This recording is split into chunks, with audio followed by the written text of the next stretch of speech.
Hello, everyone, and welcome to the FLORPcast, the show where we bring whatever topic takes our fancy and have a good old chat about it. On today's show, we'll talk about a game that's pretty much universally loved by all of us, I'd say, called The Outer Wilds. So I'm Joel. I'm Dan. I'm Tom, and the game's actually called Outer Wilds. There's no the. People say the. It gets on my nerves. This is the type of pedantry that this podcast is really going to be holding true to. Yeah. That's what anyway, you're for, folks. This is how all of our conversations go. So thanks for tuning in today, and we hope you enjoy the show.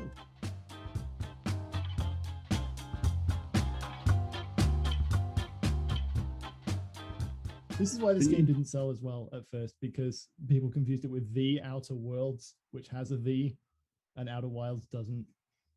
Which was what confused me first off when you suggested it. I immediately went, when I Googled it, and started watching a trailer for The Outer Worlds and thought, oh, it looks okay, but sure. Like, I mean, it's fine, but what's special about this? It kind of looks like Fallout in space. Yeah, I remember you said that. But there's a whole different world. First off, I suppose that we should kind of let everybody know, for those who haven't played Outer Wilds, what it's all about. So the game itself, spoilers, of course, coming in. Massive spoilers, but if you haven't played the game by now, we're not going to spoil all the little intricate details. It's just going to be more about talking about why we love the game and why we think it deserves your attention, really, I suppose. So Tom, you were actually the first one to play it out of the three of us, and kind of immediately got onto us both about why we should play it and why we have to play it. So why don't you give a little summary about what the game's about? It's the best game out of all of the games. There's something kind of handcrafted about it. The whole premise is that it's in this not procedurally generated but very lovingly created mini solar system, and at the start of the game you are taking part in your adorable woodland tribe's space program, of which a few members of your tribe have already sort of gone out into space, and you just sort of get I played it earlier to get back into it, and now I've forgotten why it's good. But rather than why it's good straight away, just like we can just talk about what it is, like what you do, what happens when you first start the game and boot it up. I think that's what, and you toast marshmallows.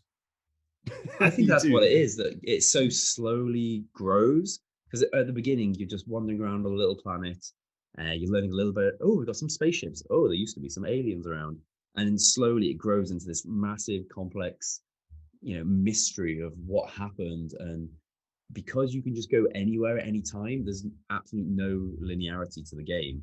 It's just a whole different adventure. And even most open world games really aren't truly, because you're tied into a general storyline that you have to follow in specific objectives, where because this is so purely at your own adventuring speed, you can take it as slow or as fast as you want to, and it just kind of grows with your own intrigue. And I think that's what really kind of dragged me into it and made me obsessed with it straight away.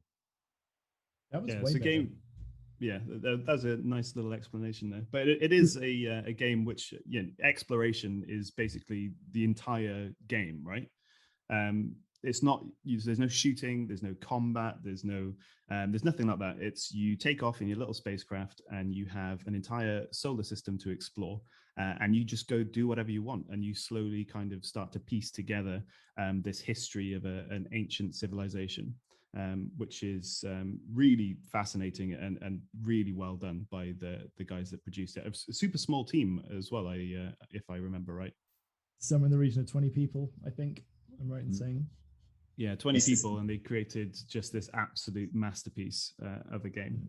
It's just, the thing that I like about it the most is it's like all of these like holy shit moments all the way through the game. You have these amazing discoveries, It's just a series of, oh my God, I can't believe that this just happened, which is, it's really, really excellent. And I highly recommend anyone to play it. I think the thing was the original Portal, in that it's this game where you sort of wake up and you're like, oh, okay, I guess I got to go over here. And I guess I got to go over here now. And whereas in Portal, you get a portal gun, in this game, you get a spaceship. And off you go into this solar system. And Joel says an entire solar system, but everything in it is bite-sized. Everything in it is just sort of just the right size for you to sort of explore, and it still feels like you're exploring a planet, whereas in actual fact it's this I think the biggest one, you can sort of fly around it in about 20 seconds or so, but it still feels like this actual solar system of great scale in this enormous universe. Yeah, we're not talking like elite dangerous levels of solar system where you can, traverse a 1-to-1 ratio universe and never actually experience most of it because it's just so massive. It's a small kind of handcrafted solar system where, like Tom says, you can explore everything in it doesn't take long, maybe 30 seconds to fly around an entire planet, but still it feels like expansive. So I think the big question that I always get with anybody talking to about Outer Wilds is, how was your first time when you realized what was going on, when the sun explodes and you just realize, wait, I'm going around all over again. And that's like the big mechanic that kind of makes the game really interesting. But like, how did you both work out or realize what was going on with that? I mean, that's quite a personal question, for me because I. how was your first time? Exactly. We're asking the real questions here. I mean, for me, I had it spoiled because most of the reviews of the game sort of lead with that. They'll say, "Oh, this is a game where you have 20 minutes to explore a solar system, and then the sun goes supernova, and you die, and you start again." And as the first member of the group to get into it, I was like, "Oh, okay, well that sounds fun," and so I gave it a shot. But I remember I left that detail out when I told you, Dan. I think I was just like, "You must play this game, and you must do it now." And I think the same for Joel. Did I spoil it for you, Joel, or did you? No, you didn't spoil it for me, and I'm so glad that you didn't.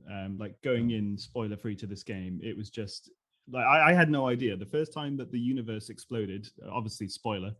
I had no idea. I had no idea what was going on. I thought I'd done something wrong. I thought I'd messed up. So for people who don't know, again, when you take off in your ship and you start exploring the solar system, having a great time, after 22 minutes, this kind of ominous, eerie music starts to play. And no matter where you are in the world, say you're out in space exploring, you turn to look at the sun and you notice that it's changing color. And then slowly it explodes, taking the entire solar system and you with it. And then you wake up at the beginning of the game, just as you did when you started. And that was one of the moments I was like, what just happened? But in the game, one of the mechanics is, in terms of the things that you've learned along the way. So there's points throughout the game where you can read different scripts left behind by ancient civilizations. So every kind of loop you go through, you're learning slightly more about, what happened in the solar system. And like I said, the first time I was just blown away. I had no idea what had happened. I had no idea that this was the whole premise of the game. It was just an awesome surprise. Do you remember where you were standing? Were you like on a planet watching the sun explode? I was just out in space. I think I'd gone through, because I tend to like power game stuff. I'm just like, I'm going to fly here, do this, and finish this planet. That's just the kind of the person I am. And I think I went to a planet. Is it Brittle Hollow, the one with the black hole? Yeah. Yeah, in the middle of it.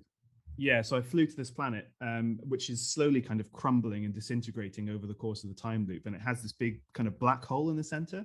And I fell into the black hole and you get like catapulted through a wormhole to the very kind of edges of the solar system. And while I was scrambling around there, kind of running out of oxygen, that's when the first kind of explosion happened, and I was like, "Oh, okay, I'm dead." Guess at the end of that, I think I was in exactly the same place because, like I said, I knew that was the setup of the game, and the first time I figured I'd just like survive long enough and wait for it to explode just to see what it looked like. But I messed up and I died somehow. I think I flew into the sun or something like that. And so then I was like, oh, that's irritating. That's a waste, 15 minutes. And so then I thought, well, screw it. I'll just try and play the game properly. And I ended up at the white hole station, because when you fall into the black hole in the center of Brittle Hollow, you come out and there's a space station there, and they're like, oh, we see you fell through the hole. Well, that's it's fine.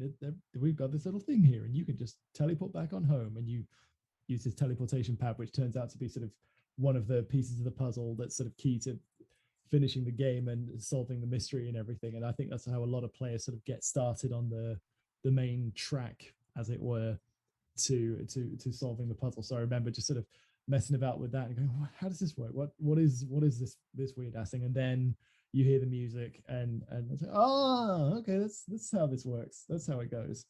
Yeah. What about you, Dan? How was your first time? Yeah. Well, no, so I think I had basically one of the most pure as designed first world universe exploding, because I play it in a very different way, in that I was going slow and I was reading every piece of information, and I thought, right, I'm starting on Timberhearth. I'll just go to the moon and have a little look around there first. So I was standing around on the moon, or the Attle Rock, I think the moon's called. And there's that little, there's a little puzzle where you can put the ball into different areas and then it points at different planets. There's like a viewfinder. And so I was doing that. And then I put the viewfinder onto what later became called the Eye. But there was this one and it couldn't find it anywhere and it was spinning around. And it did that for a little while of spinning around. And I thought, oh, that's broken. No, that doesn't work. And about 30 seconds later, the sun exploded. And I was certain that I had done that. I thought I'd used this big weapon and I'd exploded the sun and I'd screwed it up. And then all of a sudden, yeah, because those kind of lenses that they point to the different planets where they are, and I think is the point of that thing to show you where the quantum moon is. Which, oh my god, the quantum moon, the best quantum thing moon in all of the games ever. That was probably the biggest "you've got to be kidding me, oh shit" moment of maybe all of gaming for me. Like, so yeah, what the quantum moon is, again, there's a planet in a moon in the solar system that's orbiting a planet, but it has a quantum state or quantum property, which in the game basically means as soon as you look away from it, it ceases to exist, right? Or it teleports to a different state or place in the solar system. And it's always been there. Like the whole time that you've been flying around the solar system, this quantum moon has existed, but it's only until you kind of learn about its existence that you notice it. And that was huge for me. That was such a clever and interesting way to implement a planet. I thought it was absolutely great. Because it's gray. I think you've probably seen it like 10 times before you actually think about it. You're just like, oh, that planet's got a moon. And sometimes when I'm looking at it, I guess it must be on the other side or something. But then there'll be one time when you finally pay attention to it, and you'll turn away and you'll turn back and it's not there anymore. And then you start to think, you're like, oh, what's going on here? And it kind of creeps up on you. And then throughout the world and the different planets, there are references to it. The civilization that you're kind of catching up on, the guys that were wiped out leave all these notes regarding it. They talk about it like it's this kind of friend of theirs, and then you learn that they used to go on pilgrimages to it, and the instructions on how to get there yourself are sort of left behind for you in this very kind of, oh, don't be afraid, it's great, it's our friend, it watches us kind of thing. And when you figure out how to actually get there and then how to get around, the rewards to that are just, yeah, they're absolutely beyond anything else in this game or probably any other. I think that's what's really incredible about it. The game is that you don't learn any new skills. Like you don't have to go through some kind of progression and now you can double jump, or now you've picked up a gravity gun. You have everything you need from the very beginning, and the only thing you're doing is learning how to use them in different ways. And the slow everything learning, you need to know is in the starting village. Literally, the entire every mechanic in the game is there's a museum in the village with the things that the other members of the space team have kind of brought back up until now, and there's also a few people there you can chat with, and between the museum and all the people there, they literally tell you how to progress and use all the tools that you have to complete the game, and you never get anything else. You never need to learn anything else. But you'd never be able to work it out from just that, because it's technically you could, but I remember like every time you learn a little bit more about all the quantum world and how the quantum stuff works at different places, you kind of get that little bit closer and go, oh well, okay, what if I did it like this? And what I don't want to walk through the entire game, but as soon as you've realized, wait, this does that. Okay, I could go to this place and have another go at it. I could go to that place and have another go. But the thing is that I completed the game first without ever visiting the Quantum Moon.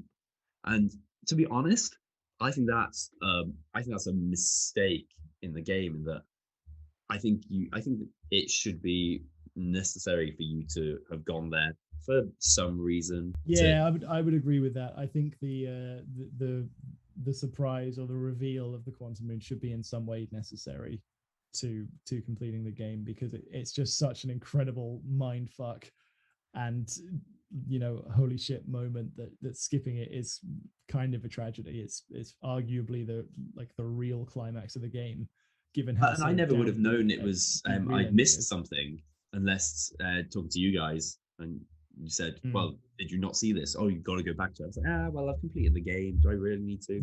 Like, yes, do I? But at the same time as that, though, like all through the game, like I don't think it's possible, or I mean, it might be possible, but it's very unlikely that you're going to go through the whole game and not learn anything about the Quantum Moon, right? So there's going to be that kind of, that's not going to happen. So you're going to want some kind of design, like what is this thing and how do I get to it? So having it as like a little kind of like bonus content for people who really kind of want to get really and immerse themselves into the game, I think is kind of cool in a way, but it is a massive shame for those people that don't get to experience that part. So what I think they should have done, because I knew it was there and I knew I had to get to it, and I was trying different ways and I hadn't worked it out. I was probably close, but I hadn't. And then solved something else that meant I could go and do the warp core endgame stuff. And it didn't seem like, oh, if I do this thing, then the game will be over. So because if I thought, oh, if there was something that caused it, my theory is they should have had, you had to go to the what do you call it? The thingy moon? I forgot the word now. Quantum Moon? Quantum Moon, that's the word. I lost the word there. I think they should have had it that you had to get to the Quantum Moon to meet whichever was the old Nomai chappie.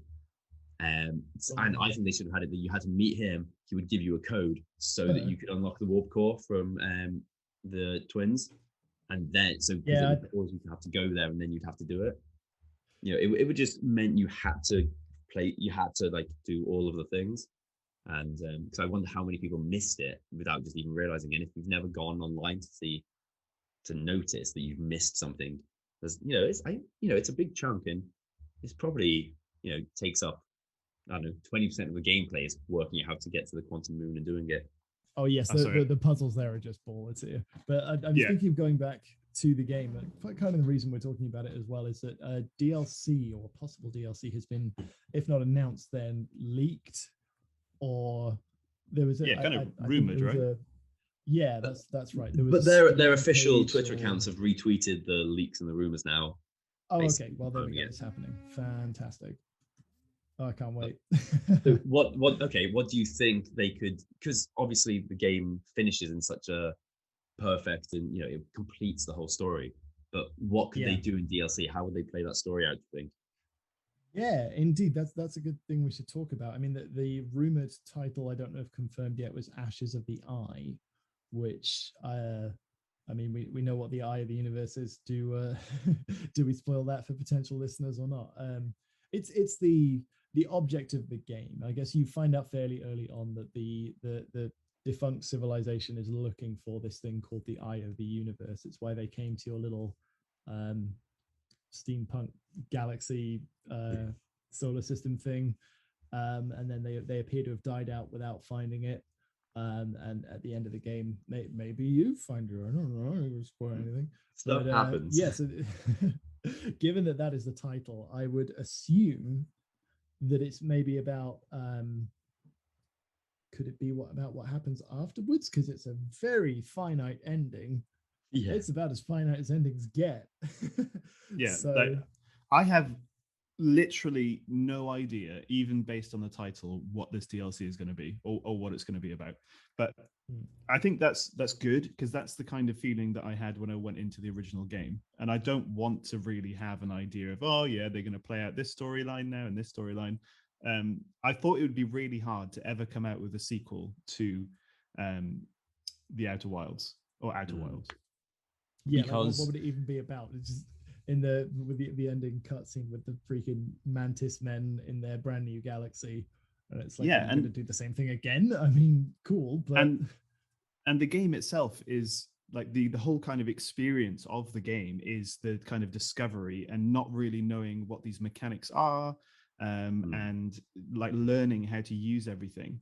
It's kind of like when you first play Dark Souls, right? You play Dark Souls 1 and you kind of bash your head against the wall for hours and hours and hours beating a boss. But then you load up Dark Souls 2 and it's like, I know how this stuff works. Like, and it's nowhere near the same kind of level of chore to get through the game. And it's the same with Outer Wilds, I think. Like, if you were to ever make a sequel, you kind of have this kind of program in your head which kind of goes, okay, so now I know this, I should probably go check this out. Whereas when you first play the game, you don't have any of that. So I think the DLC is going to be really difficult. I really hope they smash it and it's great, but I have no idea first of all what it's going to be about or how good it's going to be is my worry. Yeah, going back to the Dark Souls example, that I mean, with 2, they did try and make it more difficult by having horrendous hitboxes and just generally janking up the mechanics so that the game would kill you completely unfairly. But anyway, with this, like one thing that we're all agreed on is that this is a game that you can never play for the first time again, and it's just it's tragic that you can't, because it's such an incredible experience, and then you complete it and it's over. And you, I mean, maybe you skip the Quantum Moon and that's something else to go back to, but chances are you just sort of, that's it now. It's solved, and the whole thing kind of collapses. You could bop around the galaxy and or the solar system and pick up the last few sort of clues that your computer logs that you haven't investigated, but really it's very much a full stop at the end of the sentence.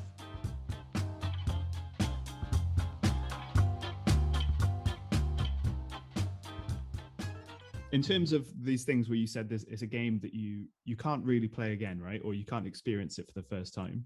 Right. So a couple of weeks ago, I've mentioned this really briefly to Tom actually, but I didn't say anything to you, Dan. I just want to get your kind of take on it. So about a week ago or so, I played a game called Before Your Eyes. Has either of you heard of it?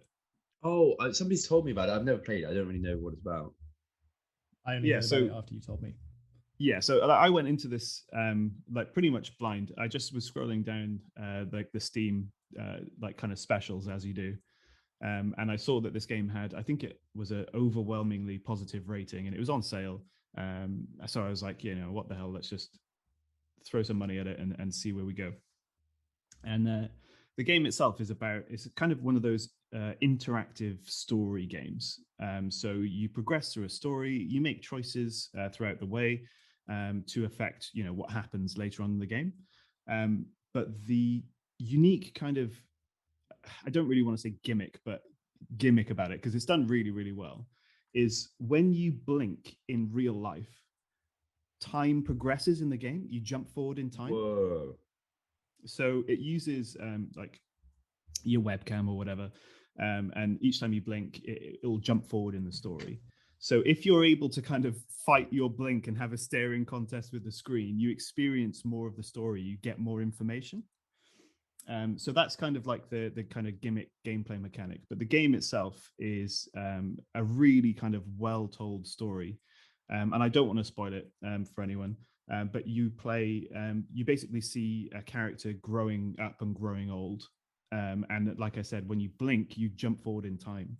And the whole kind of object of the game is to kind of teach you something, I guess, or it's one of those games where at the end you finish it and you just sit there for a moment and you think, shit, that was, something I've never really experienced before. And it leaves that kind of lasting impression on you.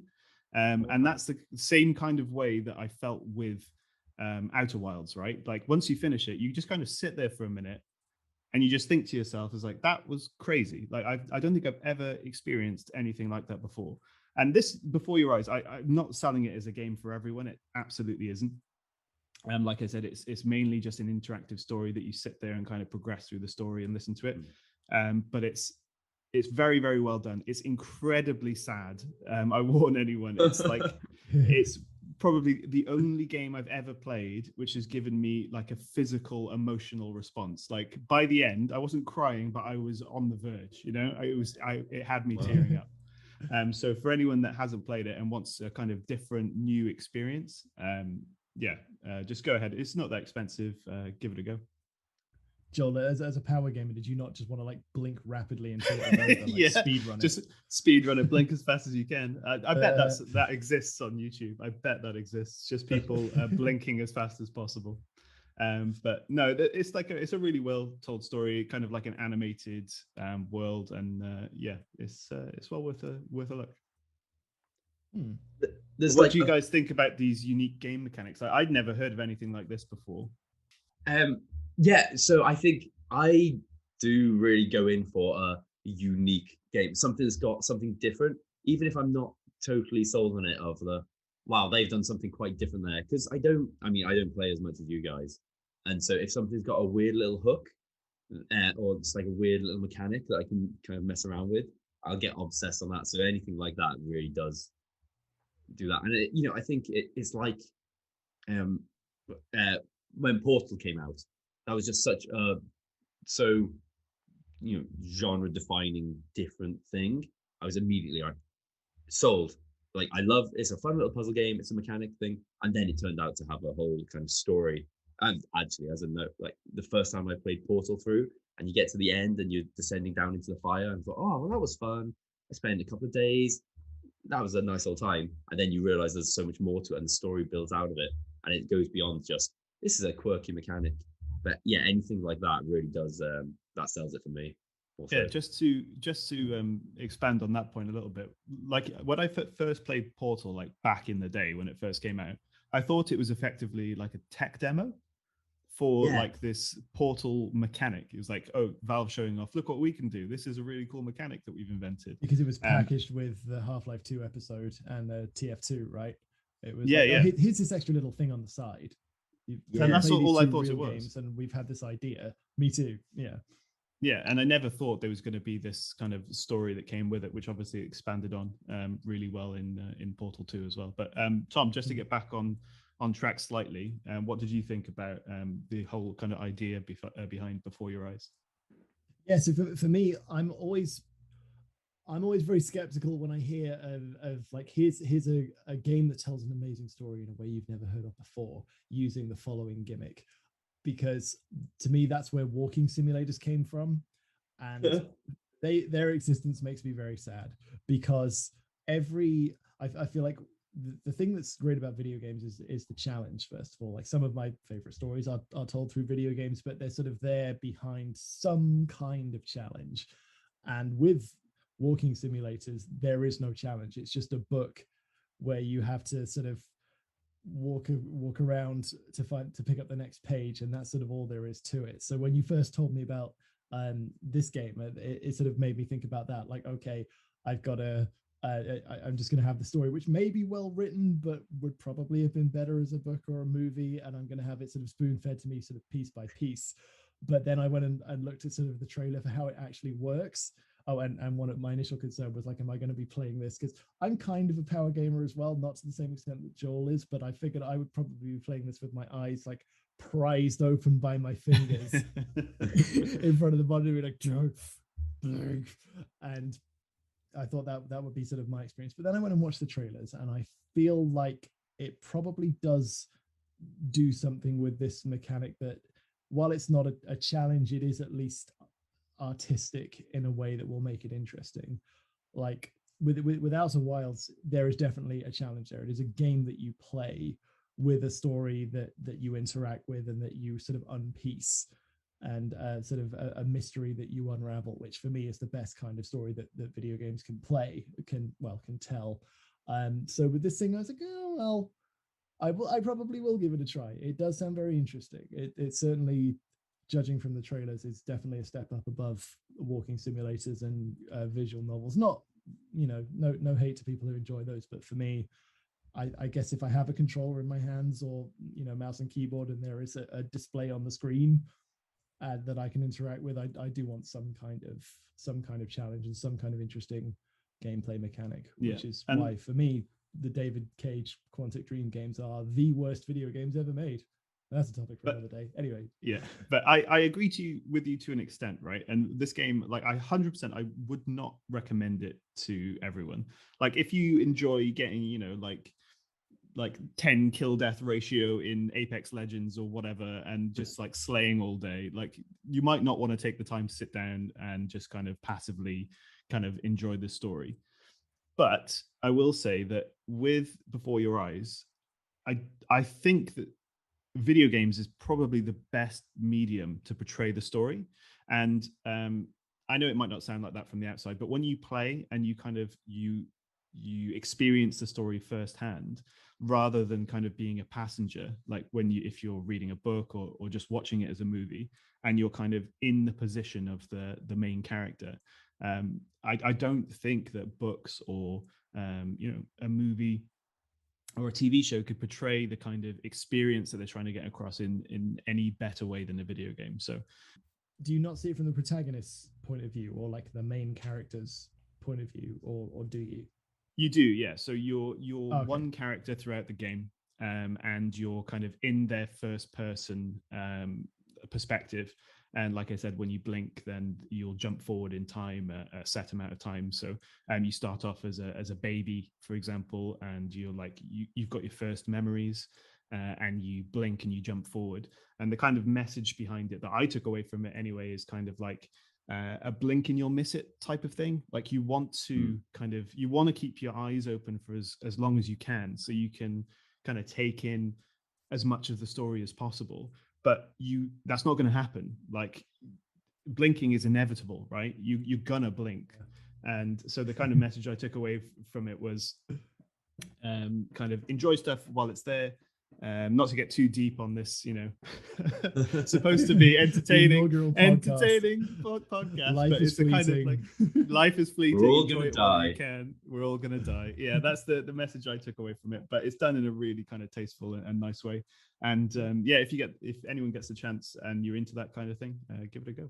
I'm definitely right. So I'm definitely on board with that. That sound, because I've been looking for something just to get your teeth into, because, well, as you guys know, I'm a sucker for anything that's just a ridiculous grinding strategy of building a factory or running a town, which is, there's no end point, there's no story to it. So getting something that's actually got something in. This game is super short as well. It's like I think an hour and a half. And then really? Oh, okay then. Yeah. So it's not something to get your teeth stuck into. Oh, okay. Is there any replayability? Like, will you go back through it to see the stuff that you missed, or does it kind of wrap itself up? It wraps itself up really nicely, but there are things that you can go in and you can choose. There's different decisions that you can make along the way that will affect the story. So absolutely, you can go in again and you can kind of make different decisions. But with that kind of thing, with this game, I kind of felt like I didn't want to do that. There's like, I made the decisions that came naturally to me throughout the story. So the story became tailored to me in that way. And I think kind of going in and getting into the guts of the game and really like seeking out every possible ending and getting, every achievement and stuff, to me, it kind of defeated the point of the game. So I don't think I would replay it. But for like a one shot in an afternoon, just, instead of watching a film or something. But it's like, when you're saying about walking, well, for one, there's only one real good walking simulator, and that's Quap. But if people remember that, no, but so the games are just on rails like that, which is story. So I think one of the only ones I kind of liked was so I think of like The Last of Us, in that you're doing the combat, you're doing the thing, but it's not really about that. You're just mostly following the story through rails, and I don't really go for those sort of games. But it's one of those that I don't, because they're making the Last of Us movie now, and I just they already made 2 Last of Us movies. No, they haven't. I'm saying the games are movies because right, it's worthless. I was like, wait, I'm sure I haven't missed that yet. That one did. But that's the thing, that it's like, it does just feel. But if they just have that and you just sit and watch it, I don't think it'll have that same kind of connection, that feeling of I've got to save the person, even though you're just following the storyline all the way through. But well, there's a million books and movies that already tell the story that The Last of Us, and okay, not part 2 because what a train wreck, but The Last of Us sort of tells, bonding story between father figure, or well, parent figure and child figure in, very oppressive environments, and it just, they put on very standard cover shooting and stealth mechanics to kind of pad the story out. And with you've zombies got to play though. these. Oh, with zombies, fungus zombies. But don't get me wrong, I loved it though. I was obsessed with that game. I thought the story, I got so sucked into it. But in a more than a film, but less than the freedom that I normally want from a game. See, this is where we might have there might be some sort of daylight between us. Is that I think The Last of Us is incredibly overrated, and but partly because it's exactly the opposite of what I want from games. When games sort of tell me that I'm in danger when I'm actually not, it completely throws me out of the experience. And I'm also the kind of person who, when a game is like, go this way, you got to go over here now because, oh, it's scary and you're in trouble and you got to sneak past these guys because they're going to shoot you, and oh, you can take a bottle and you can throw it over there and maybe that'll distract him. I'm just like, for fuck's sake. And the point where I remember the first time I played The Last of Us, there's a scene. I think it's in the opening cutscene where there's a quick time event where you got to kick the glass out of a car. It's just like hammer the square button as fast as you can, and Joel will kick the windshield out, and you can escape, and everything's on fire, and there's screaming, and there's people running around, and it's like, is this? Oh, like I do agree. It's 100% not the sort of thing I normally go in for, and I think it's just because that's a game that did it well that I got sucked in. But like I played through what's it called, Jedi Fallen Order not that long ago because hey, Star Wars, I'm on board with Star Wars, and it's a game, it's on rails, you've got some semblance of choice because you can choose between 3 planets to go to, but it just reminded me so much of a game from the 90s of go along here, wall run along this bit, do a double jump over to there. And I think you do a disservice to the games of the 90s because they didn't kind of hold your hand so much. There was skill in jumping across the walls and clearing this gap and whatever, climb up here. There was usually something that was trying to make you fail, but in Fallen Order, which is a great example, you can't fail. You're essentially watching a movie that requires you to hold one button maybe or push the analog stick in a particular direction, and most of the time you cannot fail. And I think the point I stopped playing that game was when you're on the train at the beginning and you get attacked by that like Star Wars equivalent of a helicopter gunship. And wait, do you mean you played the game for about 10 minutes and gave up? Yeah, about that. And the character's like, okay, gotta move between bursts. And it's like, I know that. I would have guessed it's gonna shoot at me, but I'm not really in danger because I'm hiding behind these crates, and then I can move and it will ignore me. But if I sort of have a stroke or something, or a very short epileptic fit, and I move in the 10 seconds when I'm not supposed to move, then I'll just sort of die instantly. And it's the illusion of challenge. You're not going to die in that game unless you decide to, if you just become the suicidal Jedi for some reason. Yeah, it's like that thing with the QuickTime events where, Joel's bashing on the windscreen. What happens if you just don't press square, Nothing. Like, I got up and made a sandwich or a cup of tea or something. Fallen Order is a perfect example of, I'm sliding along a thing. I'll press this button at exactly this moment to do the thing. Oh no, you didn't. Well, let's have another go at that and see if you can press it at the exact right time. And like, I ended up playing it all the way through just because Star Wars.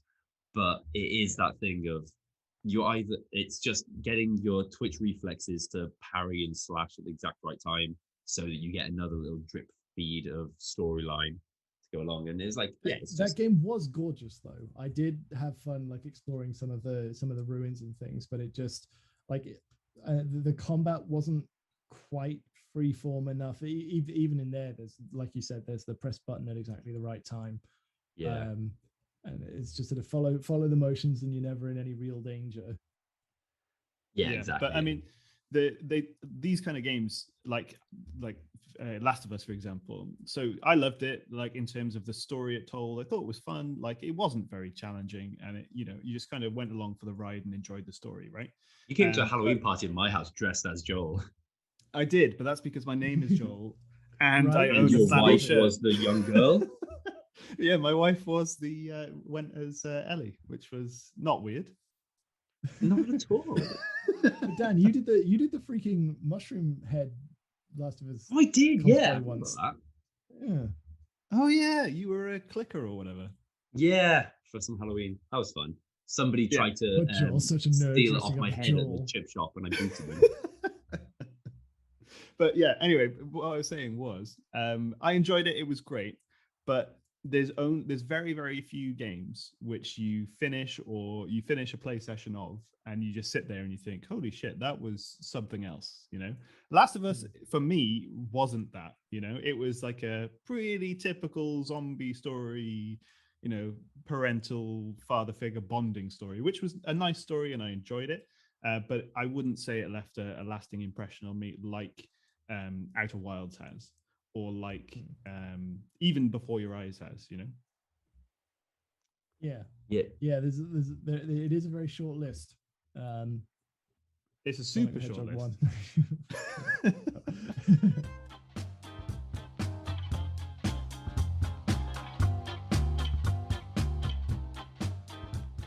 Okay, thinking of games that have that massive impact that like leaves you with a wow, I just went through something.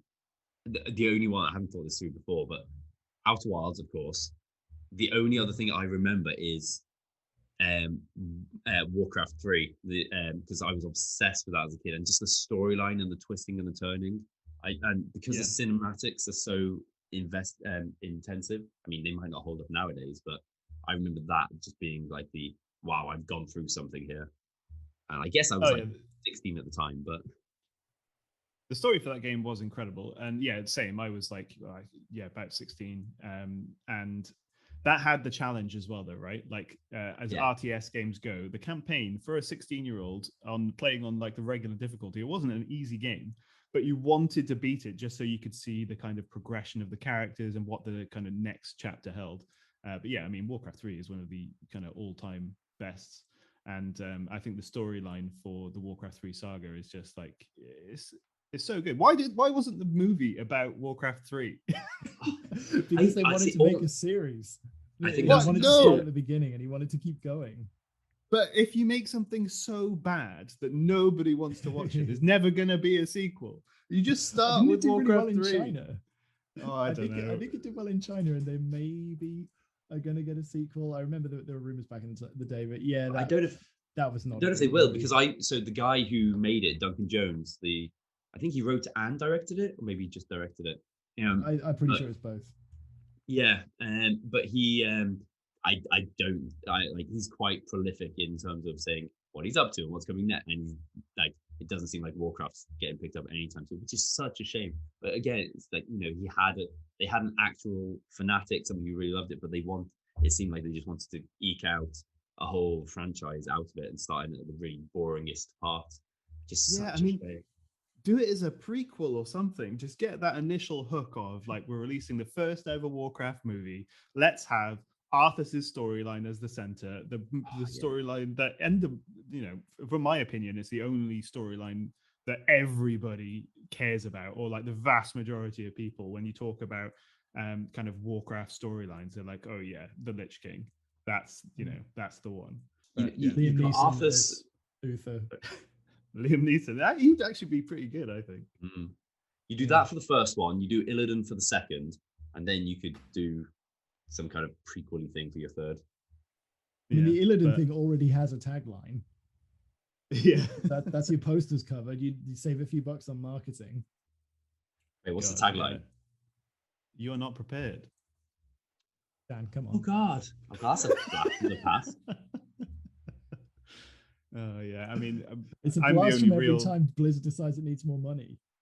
They just bust that one out again. I mean, yeah, talking about that, they've just re-released, I think it came out the other day, the Burning Crusade, so the first expansion to World of Warcraft Classic. So, can you explain what's going on there? Because it seems like the future of gaming is just re-releasing the games that we had before on a game with sort of a legacy like WoW, with so many expansions over a decade or whatever it was, to just go back to the beginning and sort of release it again as it was, and then release the expansions again. I mean, I is know this going to be it's crazy. perpetual? Is this the rest of time? I mean, we live now in a world of remasters, right? Where everything coming out is just some old IP, and they were like, okay, people really like this, let's just do it again and make some more money off it. And it seems like when we change it with cynical intentions and try to make a new one and try to market it to as broad an audience as possible, it turns out shit. So let's just make it exactly the same, but updated visually. Yeah, totally. And in WoW's case, let's make it exactly the same with extra microtransactions. So so for people who don't know, obviously they re-released World of Warcraft Classic a few, I don't know, years ago. I didn't get involved because it took up too much of my life the first time around. So number one priest EU. Yeah, well, not quite, but that's what I like to tell people.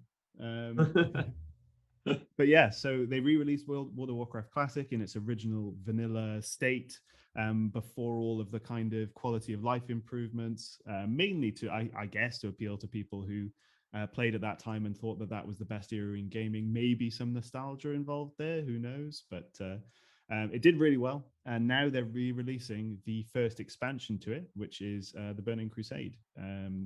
And they've added some extra stuff that wasn't in the original that you can go in the in-game store and pay for, such as like level boosts and stuff. So you can boost your character up to effectively max level, which takes out the majority of the game. And there's also some like extra mounts and stuff that weren't in the first game that you can buy with real money. So I think we should do a proper like World of Warcraft episode chat at some point, because there was so much. There's just so many like kind of formative moments in gaming of just walking into that giant universe, and that like just blowing my mind when you first like walk out. Where was I? Wherever the Blood Elf start region was, and just going like, wow, not Blood Elf, Night Elf, and like there was so much formative stuff in there, and just. But like how gaming was back then, if you wanted to do a group raid together, thing together, you just had to get to the same place, and you spend, hours getting to a certain place to go and stand to wait for people to get there, and just how kind of communal it was. And that was my favorite thing of the whole game, just how kind of interacted you had to be with everybody else. And yeah, it was a real like a real world back then, where, and it hadn't really been done before. Well, it had. There'd been like Ultima Online and a few other like MMO RPGs out, but World of Warcraft was one with really kind of broad appeal, and it brought a lot of people in for the first time. And totally, I get what you're saying in terms of you had to find some people by talking to them and say, hey, let's go and do this so we can go and kill this boss. Whereas now you kind of, I don't know if any of you guys have played WoW over the past probably like 5 years, but to do the same thing now, you open up a menu and click a button, it finds some random guys, and then you're just in, no communication. It's just it's just another game, Such a shame. You get yelled at for not laying on the deeps. But at the same time, it's like, I don't have time anymore to do that. Like, I don't have time to walk down to a dungeon, chat for an hour to find some people willing to come in with me and kill a monster. Like, to a certain point, it's like people have brought it on themselves. And there are a select few that that kind of classic lifestyle would still apply. But I know for me, I couldn't go back to classic and the way things were done. I was, 15 at the time with nothing else to do. Now I've got a few more things, so too many responsibilities to tank Kara as a prospect pally. Exactly. It was a whole different. I mean, I remember when I was at university, because I played it when I was 15 or something, not really knowing what I was doing. There was loads of stuff I just didn't understand in the game because I was just doing my own thing, and then playing it again at kind of 18, 19 with other people who did know, and going, oh wow, this is a whole different thing. And God, the sheer amount of hours must have put into that during university is scary. I only ever dipped into it using a free trial because you guys were playing, and my two abiding memories are sort of I played an undead, and I remember just starting the game and telling you, Dan, that I was playing, and you rocked up as this like blonde elf riding a big chicken, and you just sort of went high and like insta-gibbed a couple of mobs in my area and then just left because you had better shit to do.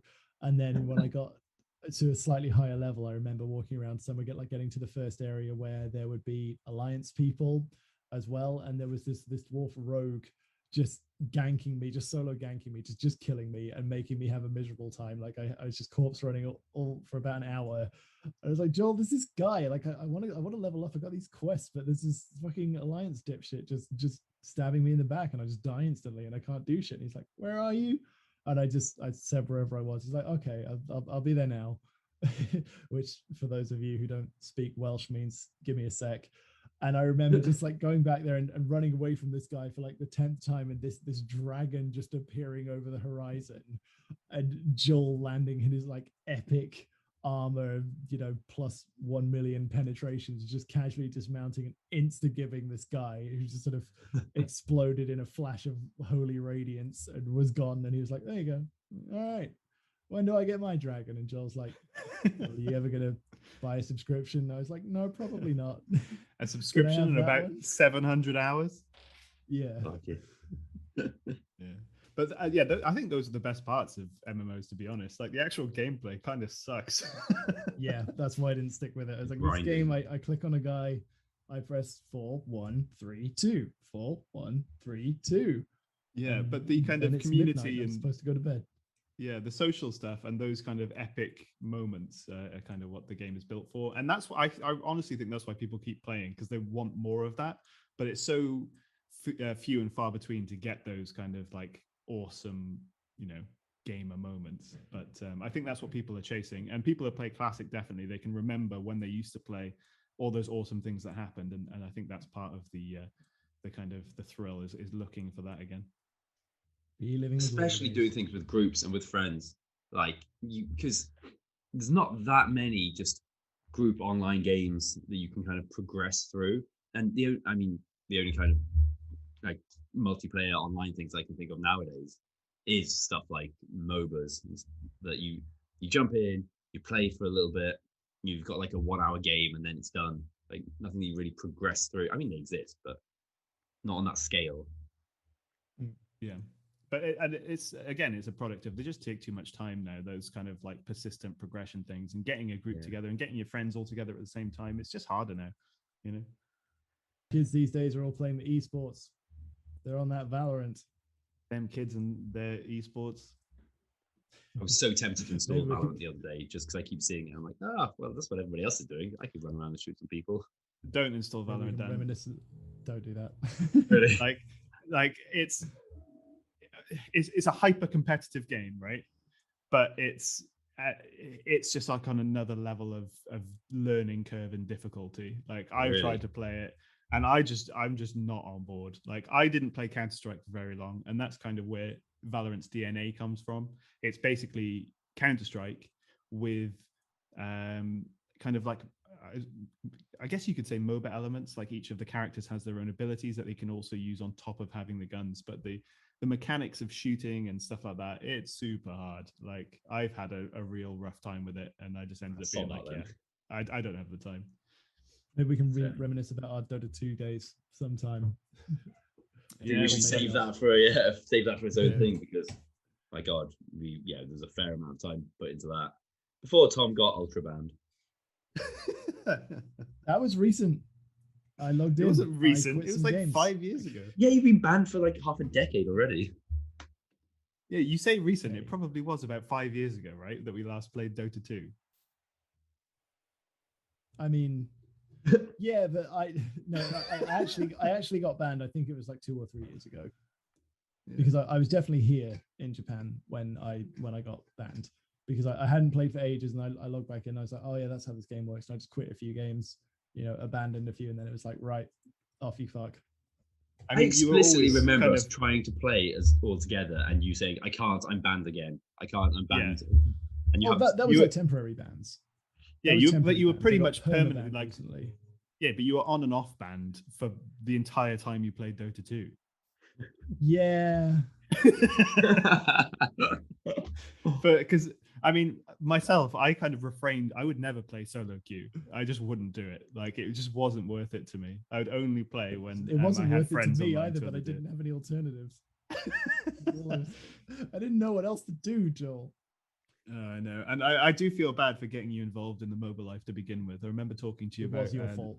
League of Legends back in the day, Yeah. and you think, oh, that sounds interesting, and then thousands of hours later, here we are. Think where I could have been if I'd never met you. I know, right? you could have been somebody. I could have. And I instead, could be you're Mark here Zuckerberg making... by now. You could be Mark Zuckerberg, you know. But hey, we're making a podcast about games. Yeah, that's right. We've come full circle. We didn't do anything else, so we're going to talk about the games that we played when we could have been doing something else.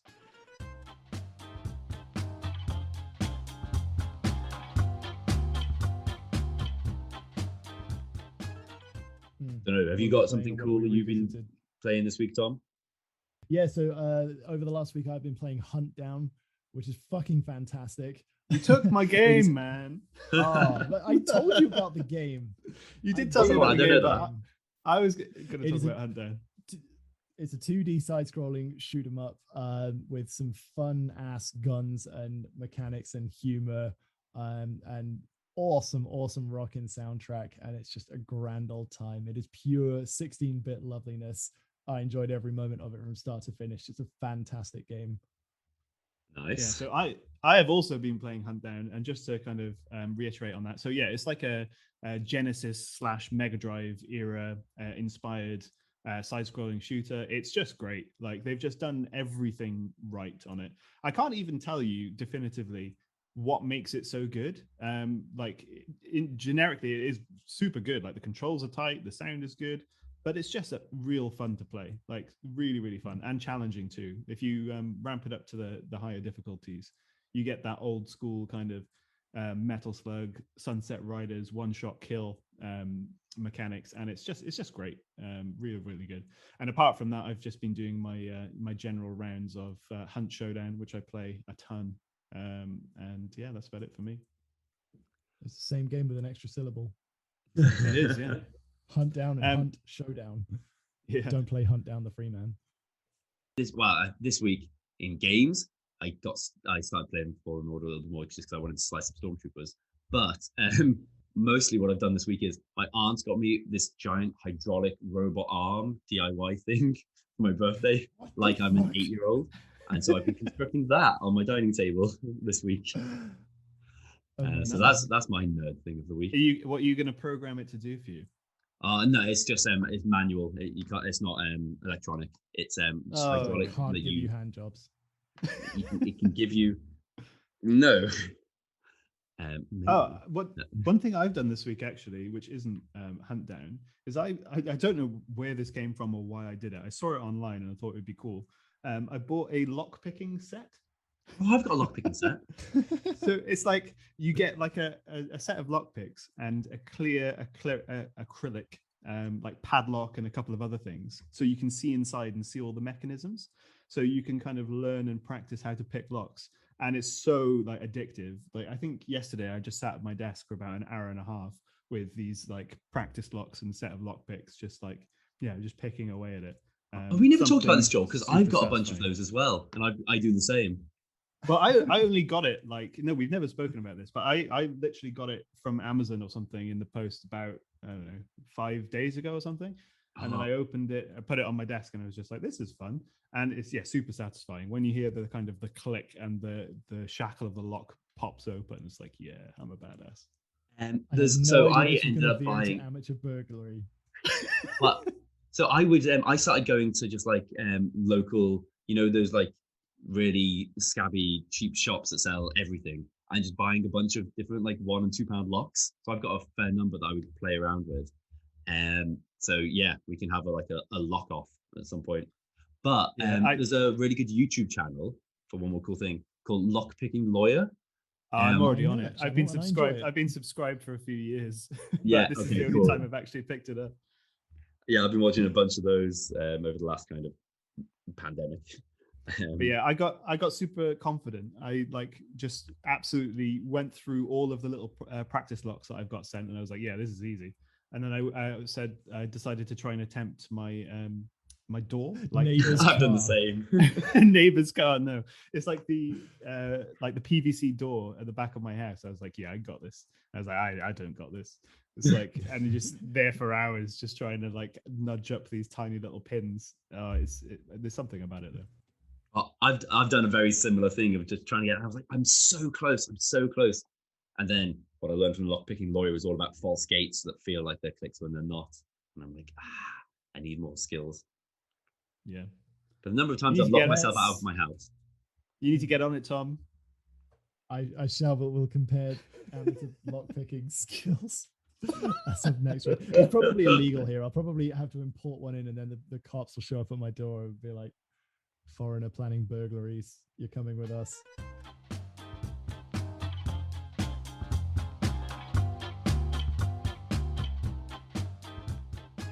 Alrighty, thank you for listening to our ramblings and lamentations. We'll see you next time for some more FLORPing on the FLORPcast. So it's goodbye from me and Joel and Dan, and we'll see you when we see you. You could have an ASMR channel. How do you know I don't? I see now I'm getting like a 2 a.m. driving home for Christmas kind of. And next time on the FLORPcast, whilst you get home to your sweet, sweet bed.